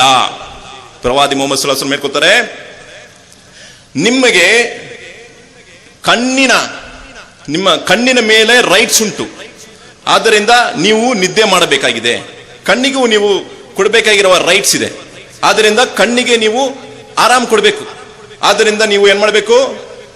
ನೀವು ವಿಶ್ರಾಮ ಪಡೆಯಬೇಕು. ಅಂದ್ರೆ ನೀವು ನಿದ್ದೆ ಮಾಡಬೇಕು, ರಾತ್ರಿಯಲ್ಲಿ ಸ್ವಲ್ಪ ಹೊತ್ತು ನಿದ್ದೆ ಮಾಡಬೇಕು, ಆಮೇಲೆ ನೀವು ಆರಾಧಿಸಿ. ನಿಮ್ಮ ದೇಹದ ಮೇಲೆ ನಿಮಗೆ ರೈಟ್ ಉಂಟು, ನಿಮ್ಮ ದೇಹಕ್ಕೆ ನಿಮ್ಮ ಮೇಲೆ ರೈಟ್ ಉಂಟು. ಆದ್ದರಿಂದ ಸದಾ ನೀವು ಉಪವಾಸ ಇರಬಾರದು. ಊಟ ಮಾಡಿ ಉಪವಾಸ ಬಿಡಿ, ನಾನು ಒಂದು ದಿನ ಉಪವಾಸ ಇರ್ತೀನಿ, ಮತ್ತೊಂದು ದಿನ ಉಪವಾಸ ಇರೋದಿಲ್ಲ, ಸದಾ ಉಪವಾಸ ಇರದೆ ಹಂಗಿರಬಾರ್ದು. ಪ್ರವಾದಿ ಇನ್ನೊಂದು ಹೇಳ್ಕೊಳ್ತಾರೆ, ನೀವು ನಿಮ್ಮ ಫ್ಯಾಮಿಲಿ ಮೇಲೆ ರೈಟ್ ಉಂಟು, ನಿಮ್ಮ ಫ್ಯಾಮಿಲಿಗೆ ನಿಮ್ಮ ಮೇಲೆ ರೈಟ್ ಉಂಟು. ಆದ್ದರಿಂದ ಮದುವೆ ಮಾಡ್ಕೊಳ್ಳಿ. ಇವಾಗ ಒಳ್ಳೆ ಮನುಷ್ಯರೆಲ್ಲ ಮದುವೆ ಮಾಡ್ಕೊಂಡಿದ್ರೆ ಮತ್ತೆ ಈ ಭೂಮಿನಲ್ಲಿ ಇರುವವರು ಹೆಂಗಿರ್ತಾರೆ? ಒಳ್ಳೆ ವಿಚಾರವನ್ನು ಮಾತಾಡೋರು, ದೇವನ ಬಗ್ಗೆ ಚಿಂತನೆ ಇರೋರು, ಅವರು ಮದುವೆ ಮಾಡ್ಕೊಂಡ್ರೆ ಅವರ ಮಕ್ಕಳು ಅವ್ರ ತರ ಇರ್ತಾರೆ, ಒಳ್ಳೆ ಕಾರ್ಯಗಳು ಮಾಡ್ತಾರೆ. ಒಬ್ಬ ರೌಡಿಯ ಮಗ ಹೆಂಗಿರ್ತಾನೆ? ಒಬ್ಬ ಒಳ್ಳೆ ಮನುಷ್ಯನ ಮಗ ಹೆಂಗಿರ್ತಾನೆ? ಒಳ್ಳೆ ಕಾರ್ಯಗಳನ್ನು ಮಾಡ್ತಿರ್ತಾನೆ. ಆದ್ದರಿಂದ ಮದುವೆ ಮಾಡ್ಕೊಳ್ಳೋದು ಇಸ್ಲಾಮಿನ ಒಂದು ಇಂಪಾರ್ಟೆಂಟ್ ವಿಷಯ. ಆದರೆ ಅದನ್ನು, ಆ ಇಚ್ಛೆಯನ್ನು ಆ ಹೆಂಡತಿ ಜೊತೆಗೆ ಮಾತ್ರ ಅವನು ಪೂರ್ತಿಗೊಳಿಸಬೇಕು. ಇವತ್ತಿಗೆ ಏನಾಗ್ತಿದೆ? ಕುರಾನ್ ಏನು ಕೊಡುತ್ತೆ? ವಲಾ ತಕ್ರಬು ಜಿನಾ, ನೀವು ಜಿನಾಯಿನ ಕಡೆಗೆ ಹೋಗಬೇಡಿ, ಕಂಡು ಹೆಂಗಸನ್ನು ನೋಡಬೇಡಿ, ಟಿವಿನಲ್ಲಿ ಬರುವ ಆ ಹೆಂಗಸು ಡ್ಯಾನ್ಸ್ ಮಾಡೋದನ್ನು ನೋಡಬೇಡಿ, ಟೈಮ್ಸ್ ಆಫ್ ಇಂಡಿಯಾನಲ್ಲಿ ಬರುವ ಆ ಸ್ಕಿಂಪಿ ಕ್ಲಾಡ್ ವಿಮೆನ್, ಅಂದ್ರೆ ಡ್ರೆಸ್ಸು ಸರಿಯಾಗಿನೇ ಹಾಕೊಂಡಿಲ್ಲ, ಆ ಹೆಂಗಸನ್ನು ನೋಡಬೇಡಿ, ಅದೆಲ್ಲ ಪಾಪವಾಗುತ್ತದೆ. ನೀವು ಸರಿಯಾದ ದಾರಿಯನ್ನು ಬಿಟ್ರೆ ತಪ್ಪಾದ ದಾರಿಯನ್ನು ಹುಡುಕ್ತೀರಾ. ಆದ್ದರಿಂದ ಕುರಾನಿನ ಸಂದೇಶ ಏನಂದ್ರೆ ಮದುವೆ ಮಾಡ್ಕೊಳ್ಳಿ, ನಿಮಗೆ ಬೇಕಾಗಿರುವ ಇಚ್ಛೆಯನ್ನು ಪೂರ್ತಿ ಮಾಡ್ಕೊಳ್ಳಿ. ಮತ್ತೆ ಮದ್ಯಪಾನ ಸೇರಬಹುದು, ಸೇರಬಾರದು. ಮದ್ಯಪಾನ, ಆಲ್ಕೋಹಾಲ್ ಹರಾಮ್. ಯಾ ಅಯ್ಯುಹಲ್ಲದೀನ ಆಮನು ಇನ್ನಮಲ್ ಖಮ್ರು ವಲ್ ಮೈಸಿರು ವಲ್ ಅನ್ಸಾಬು ವಲ್ ಅಜ್ಲಾಮು ರಿಜ್ಸುಮ್ ಮಿನ್ ಅಮಲಿ ಶೈತಾನ್ ಫಜ್ತನಿಬೂಹು ಲಅಲ್ಲಕುಂ ತುಫ್ಲಿಹೂನ್. ವಿಶ್ವಾಸಿಗಳೇ, ಆಲ್ಕೋಹಾಲ್ ಬಿಟ್ಟಿರಿ, ಜೂಜಾಡಬೇಡಿ, ಮದ್ಯಪಾನ ಸೇರಬೇಡಿ. ಇವೆಲ್ಲ ಶೈತಾನಿನ ಹ್ಯಾಂಡಿ ವರ್ಕ್. ಇದನ್ನ ಬಿಟ್ಟು ನೀವು ದೂರವಾಗಿರಿ, ನೀವು ವಿಕ್ಟೋರಿಯಸ್ ಆಗ್ತೀರಾ, ನೀವು ಗೆಲ್ತೀರಾ ಅಂತ ಕುರಾನ್ ಹೇಳ್ಕೊಡುತ್ತೆ. ಆದ್ರಿಂದ ಮದ್ಯಪಾನ ಬೇಡ. ಯಾವುದು ಒಳ್ಳೆಯದು, ಯಾವುದು ಕೆಟ್ಟದು, ಎಲ್ಲಾ ವಿಚಾರಗಳು ಕುರಾನಲ್ಲಿ ಇದೆ. ನಿಮ್ಮ ತಾಯಿಯನ್ನು ಸಂತೋಷವಾಗಿ ನೋಡ್ಕೊಳ್ಳಿ, ಪಕ್ಕದ ಮನೆಯ ಹತ್ರ ನೀವು ಸಂತೋಷವಾಗಿರಿ, ನಿಮಗೆ ಬರುವ ಅತಿಥಿಯನ್ನು ಚೆನ್ನಾಗಿ ನೋಡ್ಕೊಳ್ಳಿ. ಇವೆಲ್ಲ ಕುರಾನಿನ ಸಂದೇಶ. ನಾವು ಇದೆಲ್ಲ ಹೇಳಿದ ಕೂಡಲೇ ಕೆಲವರು ಹೇಳ್ತಾರೆ, ನೀವು ಇಷ್ಟು ಒಳ್ಳೆ ಮಾತನ್ನು ಮಾತಾಡ್ತೀರಾ, ಆದರೆ ಭಯೋತ್ಪಾದನೆ ನಾವು ಇಸ್ಲಾಂನಲ್ಲಿ ನೋಡ್ತಿದೀವಿ. ಕೆಲವರು ಕೇಳಬಹುದು, ಇಷ್ಟು ಚೆನ್ನಾಗಿ ಮಾತಾಡ್ತಾರಲ್ಲ ಮುಸಲ್ಮಾನರು, ಆದ್ರೆ ಇವರೇ ತಾನೇ ಇಲ್ಲಿ ಗಡ್ಡ ಬಿಟ್ಕೊಂಡು ಕೈನಲ್ಲಿ ಗನ್ ಇಟ್ಕೊಂಡು ಭಯೋತ್ಪಾದನೆ ಮಾಡುವವರು ಇವ್ರು ತಾನೇ, ಟೆರರಿಸಂ ಅಂತ ಒಂದು ವಿಚಾರ, ಅಂತ ಒಂದು ಸಂಶಯ ಅವರ ಮನಸ್ಸಲ್ಲಿ ಬರಬಹುದು. ಕುರಾನಿನ ಸಂದೇಶ ಏನಂದ್ರೆ, ಕುರಾನಿನ ಸಂದೇಶ ಮನ್ ಕತಲ ನಫ್ಸಂ ಬಿಗೈರಿ ನಫ್ಸಿನ್ ಔ ಫಸಾದಿನ್ ಫಿಲ್ ಅರ್ದಿ ಫಕಅನ್ನಮಾ ಕತಲನ್ ನಾಸ್ ಜಮಿಯಾ ವಮನ್ ಅಹ್ಯಾಹ ಫಕಅನ್ನಮಾ ಅಹ್ಯನ್ ನಾಸ್ ಜಮಿಯಾ. ಯಾವುದೇ ಒಬ್ಬ ಮನುಷ್ಯ ಇನ್ನೊಬ್ಬ ಮನುಷ್ಯನನ್ನು ಅನ್ಯಾಯವಾಗಿ ಕೊಂದರೆ ಪ್ರಪಂಚದಲ್ಲಿರುವವರು ಎಲ್ಲರನ್ನೂ ಕೊಲ್ಲೋದಕ್ಕೆ ಸಮ ಅಂತ ಕುರಾನ್ ಹೇಳ್ಕೊಳುತ್ತೆ. 5ನೇ ಅಧ್ಯಾಯ 32ನೇ ಸೂಕ್ತದಲ್ಲಿ ಈ ಮಾತು ಬರುತ್ತೆ. ಅದೇ ತರ ಕುರಾನ್ ಹೇಳ್ಕೊಳುತ್ತೆ, ದೇವರು ಹೇಳ್ಕೊಳ್ತಾನೆ, ಯಾವುದೇ ಒಬ್ಬ ಮನುಷ್ಯನನ್ನು ಕಾಪಾಡಿದರೆ ಪ್ರಪಂಚದಲ್ಲಿ ಇರುವರ ಎಲ್ಲರನ್ನು ಕಾಪಾಡೋದಕ್ಕೆ ಸಮ ಅಂತ ಕುರಾನ್ ಹೇಳ್ಕೊಡುತ್ತೆ. ಆದ್ದರಿಂದ ಇಸ್ಲಾಂನಿನ ಕಡೆಗೆ ಬಂದ್ರೆ ಯಾವುದು ಒಳ್ಳೆಯದು, ಯಾವುದು ತಪ್ಪುದು. ಆದ್ರೆ ಮುಸಲ್ಮಾನರು ಅವ್ರ ಹೆಸರು ಅಬ್ದುಲ್ಲಾ ಅಂತ ಇಟ್ಕೊಳ್ತಾರೆ, ಅಬ್ದುಲ್ ರಹಮಾನ್ ಅಂತ ಇಟ್ಕೊಳ್ಬಹುದು. ಆದ್ರೆ ಮಾಡೋದು ಕುರಾನಿಗೆ ವಿರುದ್ಧವಾಗಿ ಮಾಡಿದರೆ ಅವರು ಸತ್ಯವಾದ ಮುಸಲ್ಮಾನರು ಅಲ್ಲ. ನಾಮ್ಕೆ ವಾಸ್ತೆ ಮುಸಲ್ಮಾನ, ಅರ್ಥ ಆಯ್ತಲ್ಲ? ನಾಮ್ಕೆ ವಾಸ್ತೆ ಮುಸಲ್ಮಾನ. ಅದೇ ತರ ಮುಸ್ಲಿಂ ಇಲ್ಲದೆ ಇರೋರನ್ನು ನಾವು ತಕ್ಷಣ ಇವರು ಕಾಫಿರ್ ಅಂತ ಹೇಳಕ್ಕೆ ಚಾನ್ಸೇ ಇಲ್ಲ. ಇದು ಒಂದು ಮುಖ್ಯವಾದ ಮಾತು ನಾನು ಮುಂದೆ ಹೇಳ್ತಾ ಇದ್ದೀನಿ. ಕೆಲವರು ಹೇಳ್ತಾರೆ, ಉನ್ನೋ ಕೋಂಜಿ, ಉನ್ನೋ ಕಾಫ್, ಉನ್ನೋ ದೇಡ್, ಇಂಥ ಮಾತೆಲ್ಲ ನೀವು ಕೇಳಿರ್ತೀರ. ಇದು ಅವ್ರಿಗೆ ಸ್ಮಾಲ್ ಬ್ರೈನ್. ಕಾಫಿರ್ ಅಂತ ಒಂದು ಪದ ಬಂದ್ರೆ ಯಾರು ತಿರಸ್ಕರಿಸ್ತಾರೋ, ಈ ಕುರಾನಿನ ಸಂದೇಶವನ್ನು ನಿರಾಕರಿಸ್ತಾರೋ, ಅವರು ಬಂದು ಅವರು ಅದನ್ನು ಒಪ್ಕೊಳ್ಳಲಾನೋ, ನಿಷೇಧಿಸುತ್ತಾರೋ, ಅವರಿಗೆ ಕಾಫಿರ್ ಎಂಬ ಒಂದು ಪದ ಇರುತ್ತೆ. ದೇವನು ಒಬ್ಬನೇ ಅಂತ ಹೇಳಬೇಕು, ಅವರಿಗೆ ಕುರಾನಿನ ಸಂದೇಶವನ್ನು ಹೇಳಬೇಕು, ಪ್ರವಾದಿ ಬಗ್ಗೆ ಜೀವನ ಚರಿತ್ರೆ ಅವರಿಗೆ ಹೇಳಬೇಕು. ಆಮೇಲೆ ಅವರು ನಿಷೇಧಿಸಿದ್ರೆ, ಅವರ ಮೇಲೆ ಪ್ರೂಫ್ಸ್ ಎಸ್ಟಾಬ್ಲಿಷ್ ಆದ್ರೆ ಅವರು ಕಾಫಿರ್ ಆಗ್ತಾರೆ. ಇಲ್ಲ ಅಂದ್ರೆ ಒಬ್ಬ ಮನುಷ್ಯರನ್ನು ಹೋಗ್ಬಿಟ್ಟು ಅವನು ಕಾಫಿರ್ ಅಂತ ಹೇಳಕ್ಕೆ ಇಸ್ಲಾಂ ಅನುಮತಿಯನ್ನು ನೀಡೋದಿಲ್ಲ. ಇದು ಯಾರ ಮಾತಂದ್ರೆ ಡಾಕ್ಟರ್ ಜಾಫರ್ ಇದ್ರೀಸ್, ಶೇಖ್ ಜಾಫರ್ ಇದ್ರೀಸ್ ಹಫಿದಹುಲ್ಲಾ, ಸ್ಕಾಲರ್ ಆಫ್ ಇಸ್ಲಾಂ, ಅವರ ಮಾತು. ಆದ್ರಿಂದ ತಕ್ಷಣ ಒಬ್ಬ ಮನುಷ್ಯನ ನೋಡ್ಬಿಟ್ಟು ಇವನು ಕಾಫಿರ್ ಅಂತ ಹೇಳಕ್ಕೆ ಇಸ್ಲಾಂ ಅನುಮತಿಯನ್ನು ನೀಡೋದಿಲ್ಲ. ನಾವೇನ್ ನಂಬ್ಕೊಂಡಿದೀವಿ ಅಂದ್ರೆ ಒಬ್ಬ ಮುಸ್ಲಿಂ ಮನೆಯಲ್ಲಿ ಹುಟ್ಟಿದ್ಬಿಟ್ರೆ ಅವನು ಮುಸ್ಲಿಮೇ ಅಂತ. ಎಷ್ಟೋ ಕ್ಷಣ ಅದು ತಪ್ಪಾಗತ್ತೆ. ಯಾಕೆಂತ ಹೇಳ್ಕೊತೀನಿ. ನೂ ಅಲೈಹಿಸ್ಸಲಾಂ ಮುಸಲ್ಮಾನ್ರ ಇಲ್ಲ ಏನ್ರಿ? ಎದ್ದಿದ್ದೀರಾ, ನಿದ್ದೆ ಮಾಡ್ತಿದ್ದೀರಾ? ನೂ ಅಲೈಹಿಸ್ಸಲಾಂ ಮುಸಲ್ಮಾನ್ರಲ್ಲ ಹೌದು ಅಂತ ಹೇಳಿ. ನೂ ಅಲೈಹಿಸ್ಸಲಾಂಗೆ ಒಬ್ಬ ಮಗ ಇದ್ದ, ಅವನ ಬಗ್ಗೆ ಕುರಾನ್ ಹೇಳ್ಕೊಳುತ್ತೆ. ನೂ ಅಲೈಹಿಸ್ಸಲಾಂ ದೋಣಿಗೆ ಕರೀತಾರೆ, ಬಾರಪ್ಪ ಮಗ ಅಂತ, ನನ್ನ ಮಾತನ್ನು ಕೇಳಂತ. ಆ ಹುಡುಗ ಕೇಳಿಲ್ಲ ಮಾತನ್ನು. ಅವನು ಮುಸಲ್ಮಾನ? ಅವನು ಮುಸಲ್ಮಾನ್ ಇಲ್ಲ. ಒಬ್ಬ ಪ್ರವಾದಿಯ ಮಗನಾದ, ಅಂದ್ರೆ ನೂ ಅಲೈಹಿಸ್ಸಲಾಮಿನ ಮಗನಾದ ಒಬ್ಬ, ಅವನು ಮುಸಲ್ಮಾನ್ ಇಲ್ಲ. ಅದು ಕುರಾನ್ ಹೇಳ್ಕೊಳುತ್ತೆ. ಲೂತ್ ಅಲೈಹಿಸ್ಸಲಾಮಿನ ಹೆಂಡತಿ, ಲೂತ್ ಅಲೈಹಿಸ್ಸಲಾಂ ಒಬ್ಬ ಪ್ರವಾದಿಯಾಗಿದ್ರು, ಅವರ ಹೆಂಡತಿ ಮುಸಲ್ಮಾನ? ಒಬ್ಬ ಹೆಂಡತಿ ಬಗ್ಗೆ ಕುರಾನ್ ಹೇಳ್ಕೊಳ್ತೆ ಇಲ್ಲ. ನೂ ಅಲೈಹಿಸ್ಸಲಾಮಿನ ಒಬ್ಬ ಹೆಂಡತಿ, ಒಬ್ಳು ಹೆಂಡತಿ, ಅವಳೇನು ಮುಸಲ್ಮಾನ? ಇಲ್ಲ. ಅದೇ ತರ ಇಬ್ರಾಹಿಂ ಅಲೈಹಿಸ್ಸಲಾಮಿನ ತಂದೆ ಅವ್ರು ಮುಸಲ್ಮಾನ? ಇಲ್ಲ. ಯಾರು ಮುಸಲ್ಮಾನು? ಯಾರು ದೇವನ ಇಚ್ಛೆ ಪ್ರಕಾರ ಜೀವನ ಮಾಡ್ತಾರೋ, ದೇವನಿಗೆ ಶರಣಾಗುತ್ತಾರೋ ಅವರೇ ಮುಸಲ್ಮಾನರು. ಸುಮ್ಮನೆ ಹೆಸರಿಗೆ ನಾನು ಮುಸಲ್ಮಾನ್ ಅಂತ ಹೇಳ್ಕೊಳ್ಳೋದು, ವ್ಯಾಪಾರ ಮಾಡೋದು, ಬಡ್ಡಿಗೆ ಬಿಡೋದು. ಬಡ್ಡಿಗೆ ಬಿಡ್ತಾರೆ ಮುಸಲ್ಮಾನರನ್ನ ನೋಡಿದ್ದೀನಿ. ಬಡ್ಡಿಗೆ ಬಿಡೋರು ಅನ್ಯಾಯ ಮಾಡ್ತಾರೆ. ದೇವನನ್ನು ಸರಿಯಾಗಿ ಆರಾಧಿಸುವುದಿಲ್ಲ, 5 ಬಾರಿ ನಮಾಜ್ ಮಾಡೋದಿಲ್ಲ. ಕುರಾನ್ ಪ್ರವಾದಿ ಮೊಹಮ್ಮದ್ ಸಲ್ಲಲ್ಲಾಹು ಅಲೈಹಿ ವಸಲ್ಲಂ ಏನ್ ಹೇಳಿದ್ದಾರೆ? ಇನ್ನ ಬೈನ ರಜುಲಿ ಬೈನ ಶಿರ್ಕಿ ವಲ್ ಕುಫ್ರಿ ತರ್ಕು ಸಲಾಹ್. ಒಬ್ಬ ಮನುಷ್ಯ ಮುಸಲ್ಮಾನ್ ಆಗ್ಲಿ ಮುಸಲ್ಮಾನ್ ಇಲ್ದೇ ಇರಲಿ, ಅದಕ್ಕೆ ನಡುವೆ ಇರುವುದು ನಮಾಜು. 5 ಬಾರಿ ನಮಾಜ್ ಮಾಡಿಲ್ಲ ಅಂದ್ರೆ ಹಲವಾರು ಉಲಮಾ ಅವ್ರು ಏನ್ ಹೇಳ್ಕೊಂಡ್ರೆ ಅವ್ನು ಮುಸಲ್ಮಾನೇ ಇಲ್ಲ ಅಂತ. ಎಷ್ಟು ಜನ ಇದಾರೆ ರೀ ನಮಾಜ್ ಮಾಡದೇ ಇರೋರು? ಆಜ್ಕ ಮುಸಲ್ಮಾನ್. ಆದ್ದರಿಂದ ನಾನು ಬರುವ ವಿಷಯ ಏನಂದ್ರೆ, ಈ ಸಮ್ಮೇಳನದಲ್ಲಿ ನಾವು ಮುಸಲ್ಮಾನರು ಶ್ರೇಷ್ಠರು ಅಂತ ಹೇಳ್ಕೊಳ್ಳಕ್ಕೆ ಈ ಸಮ್ಮೇಳನವನ್ನು ನಾವು ಆರ್ಗನೈಸ್ ಮಾಡಿಲ್ಲ. ಈ ಮುಸಲ್ಮಾನ್ ಇಲ್ದೇ ಇರೋರೆಲ್ಲರೂ ಕಾಫಿರ್ ಅಂತ ಹೇಳೋಕೆ ನಾವು ಮುಂದೆ ಬಂದಿಲ್ಲ. ಇಲ್ಲ, ದೇವಿನ ಸಂದೇಶ ಏನು, ಇದರಿಂದ ನಮಗೆ ಸ್ವರ್ಗ ದೊರೆಯುತ್ತೆ ಅಂದ್ರೆ ನಾವೆಲ್ಲರೂ ಆ ದೇವನ ಕರೆಗೆ ಹೋಗೋಣ, ನಾವೆಲ್ಲರೂ ಸ್ವರ್ಗಕ್ಕೆ ಹೋಗೋಣ ಎಂದು ಒಂದು ಒಳ್ಳೆಯ ಭಾವನೆಯಿಂದ ಇಂತಹ ಒಂದು ಸಮ್ಮೇಳನವನ್ನು ನಾವು ಆರ್ಗನೈಸ್ ಮಾಡಿದ್ವಿ. ನಾವೆಲ್ಲರೂ ಸ್ವರ್ಗಕ್ಕೆ ಹೋಗಬೇಕು, ಮತ್ತೆ ದೇವನನ್ನು ಅಲ್ಲಿ ನೋಡಬೇಕು, ನಾವೆಲ್ಲರೂ ಸಂತೋಷವಾಗಿರಬೇಕು ಎಂದು ನಾನು ಪ್ರಾರ್ಥನೆಯನ್ನು ಮಾಡಿ ನನ್ನ ಭಾಷಣೆಯನ್ನು ಮುಗಿಸ್ತೇನೆ. ವಾಹಿರು ದಾವಾನಾ ಅಲ್ಹಮ್ದುಲಿಲ್ಲಾಹಿ ರಬ್ಬಿಲ್ ಆಲಮೀನ್. ಅಸ್ಸಲಾಮು ಅಲೈಕುಂ ವರಹ್ಮತುಲ್ಲಾಹಿ ವಬರಕಾತುಹು. ಜಜಾಕಲ್ಲಾಹು ಖೈರ್. ಈಗ ಈ ಒಂದು ಕಾರ್ಯಕ್ರಮದ ಪ್ರವಚನಕಾರರಾದಂತಹ ಶ್ರೀ ಡಾಕ್ಟರ್ ಮಹಂತ ಸ್ವಾಮಿಗಳು ಇವರ ಕಿರು ಪರಿಚಯವನ್ನು ನೀಡಲು ಇಚ್ಛಿಸುತ್ತೇನೆ. ಶ್ರೀ ಡಾಕ್ಟರ್ ಮಹಂತ ಸ್ವಾಮಿಗಳು ಇವರು ಬಾಗಲಕೋಟೆ ಜಿಲ್ಲೆಯ ಮುಧೋಳ್ ತಾಲೂಕಿನ ಮಳಿನಿ ಎಂಬಲ್ಲಿ ಜನಿಸಿದರು.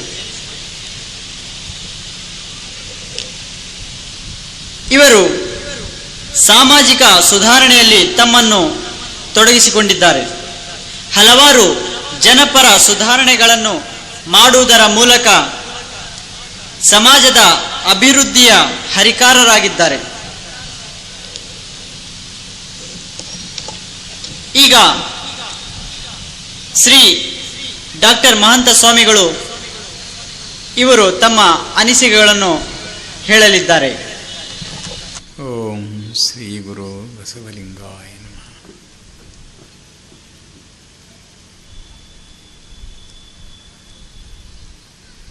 ಪೂಜ್ಯರಲ್ಲಿ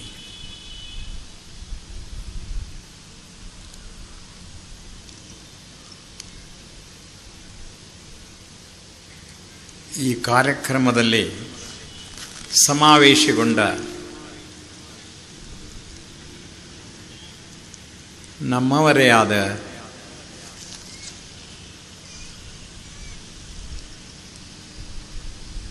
ಮಹಮ್ಮದೀಯ ಶರಣ ಬಂಧುಗಳೇ,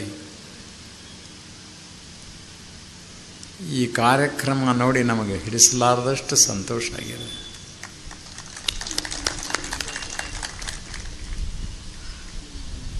ಬಹಳ ಒಳ್ಳೆಯ ಪ್ರವಚನಕಾರನ ಕರೆಸಿರಿ ನೀವು, ತುಂಬ ಸಂತೋಷ.